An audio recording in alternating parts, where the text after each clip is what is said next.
कि हम पंछी उन्मुक्त गगन के पिंजर बंद ना गा पाएंगे। कनक तिलियों से टकरा कर पुलकित पंख टूट जाएंगे। हम बहता जल पीने वाले मर जाएंगे भूखे प्यासे। कहीं भली है कटुक निबौरी कनक कटोरी की मैदा से।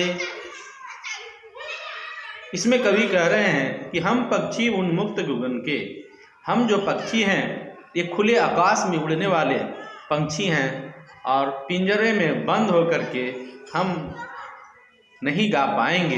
कनक तिलियों से टकराकर पुलकित पंख टूट जाएंगे। कनक मतलब होता है सोना, यानी सोने के पिंजरे में जब हमें बंद करके रखा जाएगा तो जब हम अपनी उड़ान जब करेंगे तो उस सोने के पिंजरे से टकरा करके हमारे जो पंख हैं वो टूट जाएंगे। हम बहता जल पीने वाले मर जाएंगे भूखे प्यासे। हम बहता जल पीने वाले पंछी हैं, हम पिंजरे में रह करके भूखे प्यासे मर जाएंगे। कहीं भली है कटुक निबौरी कनक कटोरी की मैदा से। कटुक का मतलब होता है कड़वी और निबोरी का मतलब होता है नीम का फल। यानी कि नीम का फल जो कड़वा होता है वह हमको मंजूर है, लेकिन कनक कटोरी की मैदा से, ये सोने के कटोरी में जो हमको भोजन मिलेगा उससे अच्छा वह नीम का जो है फल जो कड़वा लगता है वही ठीक है। स्वर्ण श्रृंखला के बंधन में अपनी गति उड़ान सब भूले। पंछी को जब सोने के पिंजरे में बंद कर दिया जाता है तब वह पंछी अपनी भावना को अभिव्यक्त कर रहा है कि जब हम सोने के पिंजरे में बंद हो जाते हैं तब हम अपनी उड़ान जो है सो की सब भूल जाते हैं और यह उड़ान सिर्फ सपनों में ही बन करके रह जाता है। बस सपनों में देख रहे हैं तरु की फुनगी पर के झूले। सिर्फ जो उड़ान होती है वह सिर्फ सपना में ही बन करके रह जाती है कि हम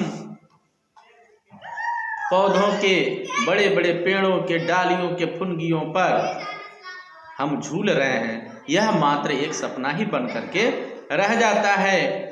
ऐसे थे अरमान के उड़ते नीले नभ की सीमा पाने। लाल किरण सी चोंच खोल चुगते तारक अनार के दाने। हमारे जो अरमान थे, हमारी जो सोच थी वह क्या है?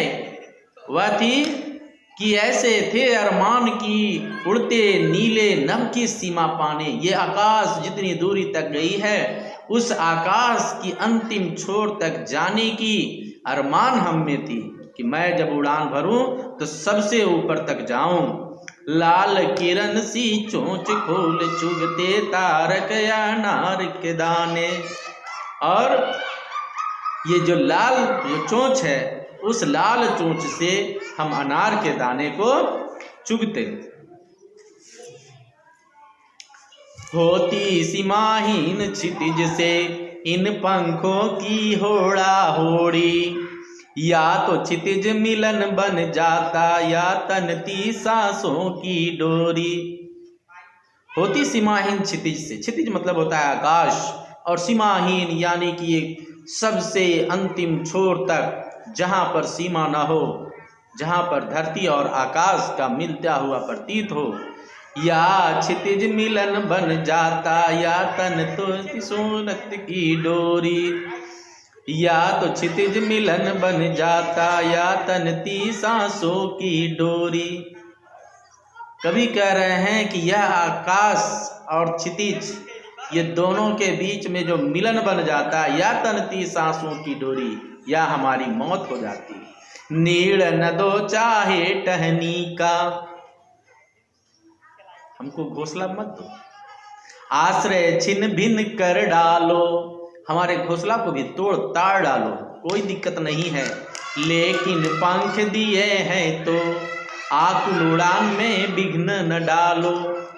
कवि कह रहे हैं कि हमको नीड़ नहीं दो, हमको घोंसला नहीं चाहिए, हमें टहनी नहीं चाहिए, हमें आश्रय हमारा छिन्न भिन्न कर डालो, लेकिन एक चीज हमें दो, हमें उड़ने की आज़ादी दो, हमारे उस आज़ादी में विघ्न मत डालो। कहने का अर्थ यह है कि कवि इस बात को समझाने की कोशिश किए हैं कि आज़ादी ही सबसे प्रिय चीज होती है। जिस प्रकार से एक पंछी पिंजड़े में बंद होकर के वह नहीं रह सकता है, भले ही उसको बहुत अच्छा खाना मिले पिंजड़े में, सोने के पिंजड़े में वह बंद हो, लेकिन उस पक्षी की प्यारी चीज होती है और वह होती है उसे आकाश में उड़ने की आज़ादी अर्थात स्वतंत्रता। तो इस कविता के माध्यम से कवि ने आज़ादी की जो भावना होती है कि आदमी किस तरीके से स्वतंत्र रहना चाहता है, उस भावों को इन पंछियों के माध्यम से इन्होंने अभिव्यक्त किया है।